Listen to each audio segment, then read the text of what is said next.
Welcome to the Grief Ladies, the practical guide to what comes next. I'm Kelly Daugherty. And I'm Karyn Arnold, and we are two grief professionals with over 50 years of combined experience. We're here to validate, educate, and give you tangible tools you can actually use.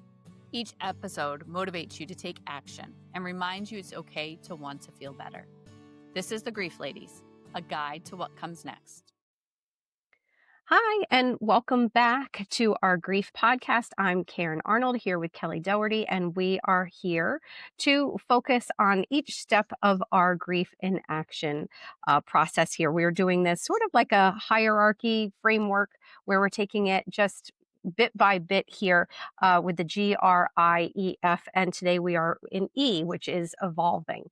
And we're going to be focusing on sort of those next steps. What's really important about this is not the idea that, you have to complete one thing before you get to another, but that there's things that are going to need your care and attention. So in the beginning, we're really focusing on basics like your physical health. Then we're talking about some structure and routine, then some focus on your relationships, like we talked about last week. So this, we're kind of moving into that next place that gets very complex with the very difficult emotions of grieving. So we're going to talk about self-esteem. We're going to talk about some of the grief roadblocks, I've called them in the past, like anger, guilt, regret. That can include resentment. So we're going to be talking about all of those things. So maybe, Kelly, you can really just help us dive in here by helping us understand what it means to be evolving in grief. Yeah, so I think we're always evolving when we're grieving, right? We're going forwards, backwards, sideways, all around, right? Grief isn't this linear pattern or, stage that we're going to go through, right? It is evolving. It is, sometimes feeling like we're taking a few steps forward and then a few steps back. And it's learning how to truly navigate all of the complex emotions that come up and also sometimes the identity changes that come along with it, right? How it impacts our relationships with other, but also how it impacts how we feel about ourselves and the way we view ourselves, right? Self-esteem, but also self-compassion, right? And how kind are you being to yourself during this? And we know first, we've gone up the framework, right? So last episode, we talked about interacting. So those relationships with others. But we also need to make sure that we're paying attention to our relationship with ourselves. Yeah. And as also when we can start observing ourselves, we can start noticing some of our patterns in our relationships with others and maybe our internal patterns as well. So we're really here to talk about those complex emotions, how they're normal. We don't always want them, but they tend to show up, right? We don't always expect them. And sometimes we start to question ourselves, like, who am I now? And who do I want to be? And I don't even recognize myself anymore. This isn't the way I was. I hear so many times people say, I'm not the same person I was before. Yeah. And yes, and I believe that so much, right? We aren't the same person. We change. Sometimes some things for the better, right? And then we also want to talk some about shame. Shame is a big one, and even having shame about having these negative emotions and what that makes us feel like. So I know from knowing Karyn and us writing in the grief experience book that self-esteem is a big topic for her to talk about and how it impacts grief. And so I'm going to have her talk a little bit about that now. Yeah, well, it's funny because I think self-esteem feels like something that's reserved, I don't know, for younger parts of our life, perhaps, when we're in our adolescence and we're worried about what other people think about us and, how we look and what the perception is. And while we're aware self-esteem remains in different parts of our lives, I think, our hope is that we settle into a more comfortable place. And that can be perhaps because of our careers, people around us, the roles and identity that we have, how we sort of start to establish ourselves and know ourselves. And listen, self-esteem can be a lifelong issue for some people. And if that's the case, then they're going to especially be looking at it in grief. But even for those that it hasn't been a lifelong challenge for, they may find themselves suddenly just feeling very, very different. And the reason why this is so problematic is because it becomes about trusting yourself. And if you are not able to turn to what you think are like your best characteristics because you're not feeling as strong or as capable or as clear headed. I always say, like, imagine your five best characteristics. You're in a job interview and they say, all right, tell us, five great things about yourself. And you could rattle them off. I'm organized and I'm good at multitasking and I got a good sense of humor. You could list a few things in the midst of your grief, those things will feel non existent, any of those things that would have felt present before. So you're trying to do really difficult things when you're not feeling like you're operating at your full capacity. And I find it creates this kind of circle where people are not interested and they're not motivated and they're not productive. And so they are not getting things done or done the way that they're used to, and then they feel bad about that, and then that makes them feel less motivated, and and you just can fall into this cycle of really really struggling to get things done. And again, when it comes to decision making, people will say, like, I just don't really trust that I could make a good decision right now, or in terms of getting things done, because maybe they've let a couple of things pile up because they're lacking energy to do it. There's so many different things. Like, we have these kind of versions of ourselves. I'll have people say, I feel really lazy. I just feel like I've gotten lazy. And we don't like to think of ourselves in those terms. What are some things, Kelly, that you've seen that people struggle with, like self esteem wise, that come up? So what comes up to me so much is I work with a lot of moms who have had children die from suicide. And so their self-esteem and their confidence in their parenting ability Mm, is shaken, right? And they question their parenting abilities, yeah. Yeah. and put a lot of blame on themselves. And obviously, that even goes into those complex emotions. But I see that a lot. And also, I think widows, right? Especially younger widows that have children at home, having to now be the only one to make their decisions about their children, right? And not having that person to bounce that off of, or feel like I have a woman, oh, he was the one who would always kind of talk me down and be able to help me calm down and think things through and tell me it was going to be okay. And she's like, and now I don't have that. Yeah. Who's going to help me with that? And Yeah. so, questioning her own abilities to be able to do things. Yeah, absolutely. Yeah, I mean, let's not forget how much of our identity is connected to the roles we play, to the people in our lives. Oftentimes we are losing a person that made us feel good about ourselves. Whether it was the decisions that we were making, or even just someone that said, you look really nice today, hon. Yeah. I mean, just something simple like that. So there's all of those things that have been changed. And while I say this all the time, we'd like to think that we're sort of independent and able to handle some things on our own. I think, in the midst of loss, we're realizing how connected and how much our sort of general well being is very much tied to other people. And that really does even go to our sense of self. So, yeah, I think this one is really worth exploring because I think the lowered self esteem does have a tendency to keep people stuck. Like, if we don't address this and try to focus on the importance of why we need to kind of elevate it, um, people really can end up in those patterns of not feeling good about themselves and not being productive. And also, it's harder to venture out to be maybe trying new things or doing something a little bit different because maybe you don't think anybody's going to want to talk to you or that you don't have anything to offer. So it's also impacting potential future relationships and things that could actually bring you a little bit of relief. So, as I said, it's really important to address self-esteem in grief. It's just not addressed enough, unfortunately. Yes, I agree. I agree. And self-compassion as well, right? That For sure. being kind to yourself, right? And not beating yourself up. And so, the other part of evolving is really talking about those complex emotions, and Karen referred to them as the ugly emotions or the roadblocks or the derailers, right? These are the things that sometimes can keep us stuck. I was Mhm. talking with a client today about this, like how sometimes they can be the things, the guilt, right? The coulda, woulda, shouldas, believing that you could have done something to save them. If I had just not done this, they would still be here, or I should have gotten there sooner, or all of those coulda, woulda, shouldas, right? We are great at beating ourselves up. Yeah. You know, I read some statistic one time that 85% of us are nicer to other people than we are to ourselves. And I think that statistic is actually probably too low.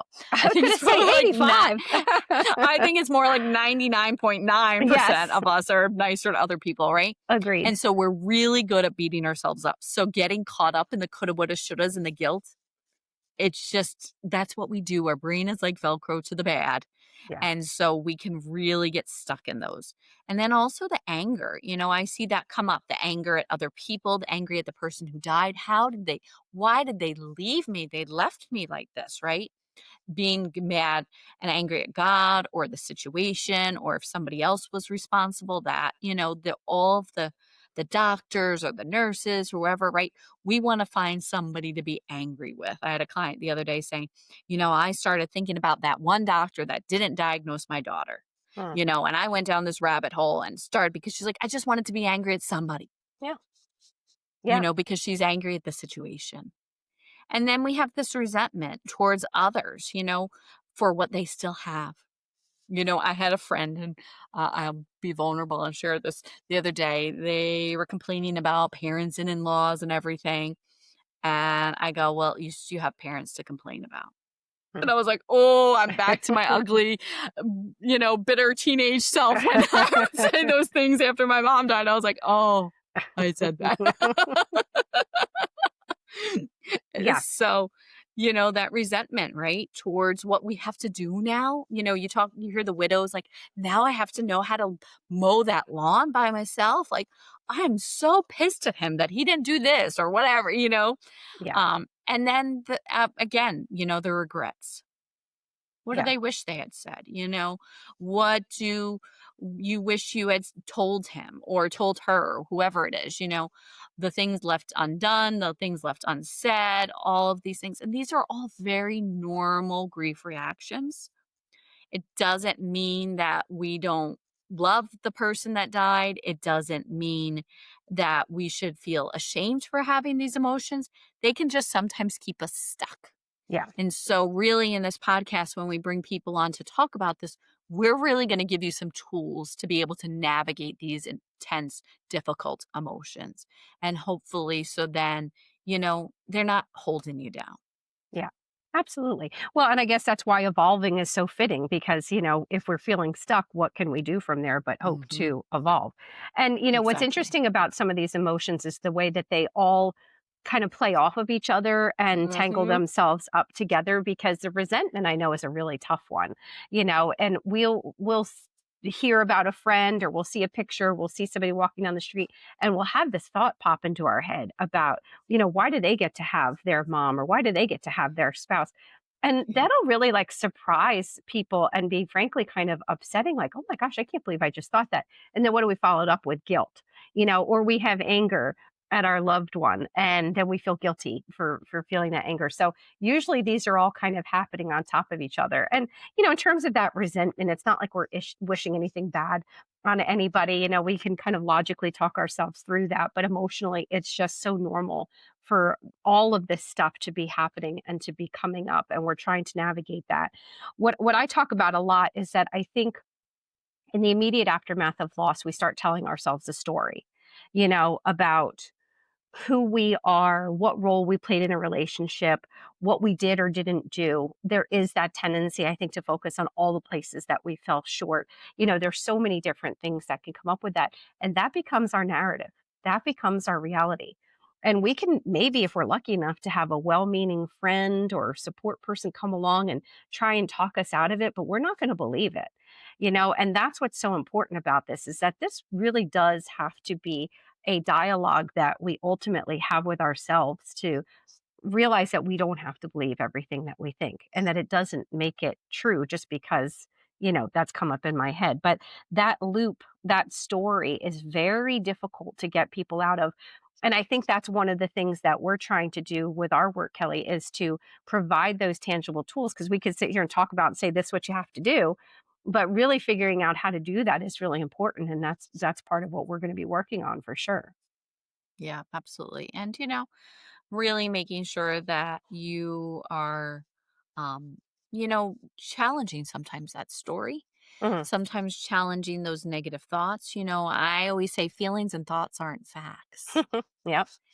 And just because we have them doesn't mean they're true, Yeah, right? absolutely. But our brain loves to play tricks on us, and it loves to, make us believe these things, and we can get caught in those negative loops, and it can be really hard to break us out of them. And then when we get stuck in them, that's where I think then the self esteem is even more impacted, Yeah. right? Because we believe them to be true about ourselves or even about our relationships with other people, how we're handling things, beating ourselves up, having this shame for feeling these things.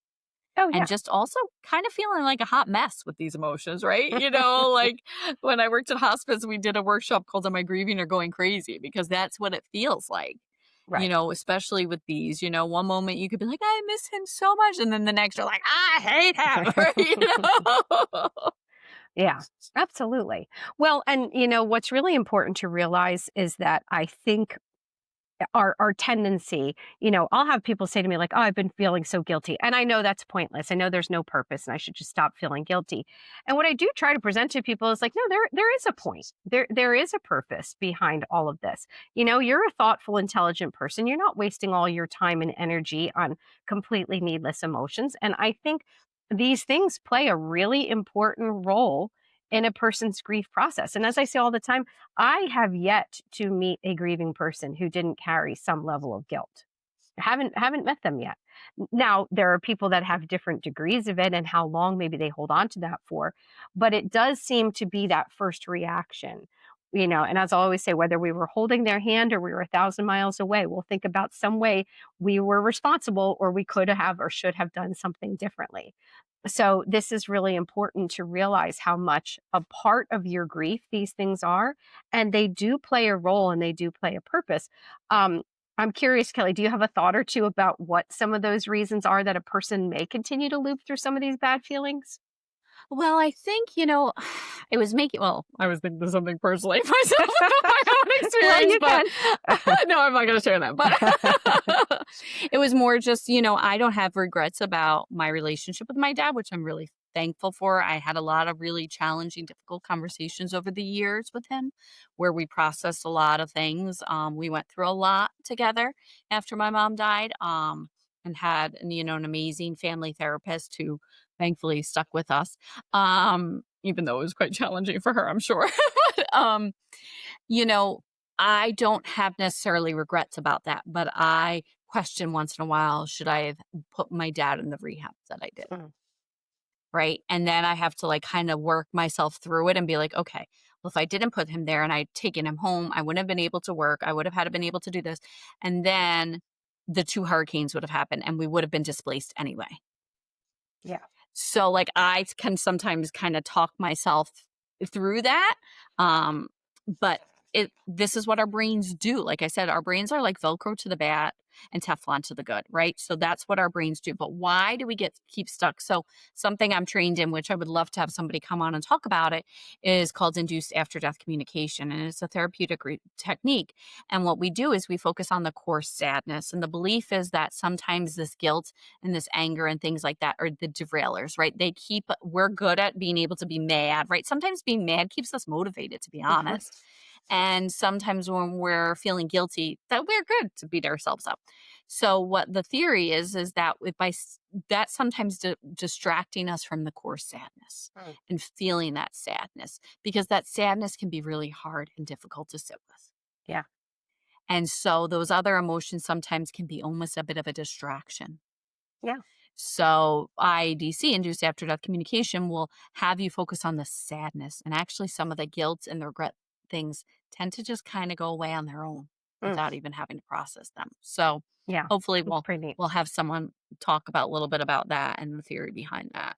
Yeah. Well, and I think that's the most important thing is just recognizing that there is a reason behind it. Because again, going to that self esteem thing, if you think that you're kind of wasting your energy on these useless emotions, it is part of your grieving process.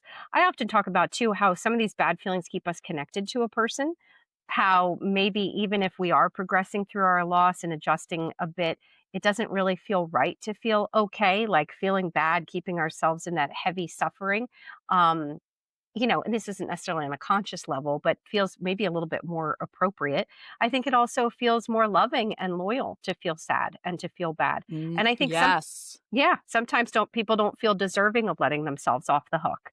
They just, and Yes. so, and again, this isn't something that we're consciously like planning to do. And usually we can have those logical conversations with ourselves, but logic and emotion in the midst of grief, logic will peek in and then it goes, and retreats pretty quickly. It's just such a heavy, heavy, heavy emotional time, Yep.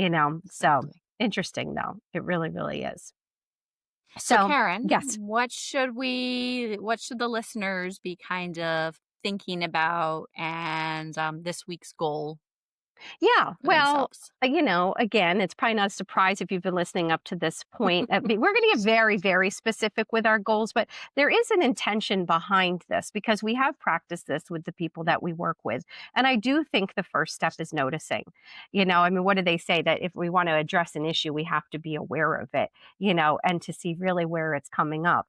And I think these things become so automated for us. The self esteem, we're not really thinking about too much. And these emotions are just kind of passing and flying through us. So we really want to be taking stock of maybe when some of this is coming up, talking about the complex emotions. If there's any specific things that are coming up more often, like I always talk to people about the circling thoughts, and you may find yourself just repeating, maybe you're going back to 2 years ago and you're reliving a moment that you were a caregiver and you lost patience with your loved one and you yelled at them, and you may find yourself just feeling very guilty and kind of stuck in that loop. So what part of the story are you telling yourself?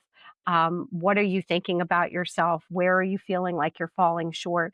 And our suggestion has been to do that maybe for the course of like 3 days, just to really have a good kind of cross section of what that looks like. You can write about it, I think, is a wonderful tool to really be noticing it, and hopefully holding on to that information, so when we really start to think about what's next, we know where we maybe need some work. Where are you struggling? If I ask a grieving person, what are they struggling with? They'll say the grief. But I think what we're trying to do is let's break it down and get a little bit more specific. It's like me going to my doctor and saying, I feel sick. He's going to be like, all right, I need a little more than that. So what are your symptoms? And what are your symptoms of your grief? And how can we be addressing those? That's where the noticing is so important and the awareness. Yeah, absolutely. And whatever you're noticing, it's okay. For sure. Like try to do it without judgment, and comparison and just knowing that what, you're noticing is okay. Yeah, absolutely. Doesn't have to be a label. We don't have to be trying. This is not the fixing or changing, situation here. We want to be very relaxed about it. We want to be very gentle about it. And if you do find things, I mean, we haven't said this yet, but if you are noticing things and you're not really liking what you're seeing, like give some grace to yourself, give some self compassion and know that we're starting out here working on some things. I think that's really important too. Yeah. Absolutely. Thank you, Karen. And Yeah. so next week, we are on to our last part of our grief framework, which is finding. So, talking about discovering meaning and purpose after loss. We're going to talk about how does sometimes grief change our perspective of things? How does it change who we are and what we do with our lives? And I think Karen, and I will kind of talk a little bit about that, what we've seen other people do with that as well. And so, this week, just notice again, like Karen talked about, those emotions. Make sure you subscribe, comment, send us a message if there's something you want us to explore and talk about. And we hope to have you back next week to talk about finding, and have a great week. Thanks for joining us on The Grief Ladies. Don't wait to feel better to get started. Getting started is what makes you feel better. Put this week's tool to work. If today's episode helped, share it with someone who needs it and leave us a review. We'd love to hear from you. And remember, we're here for you, your trusted grief ladies, navigating this path together.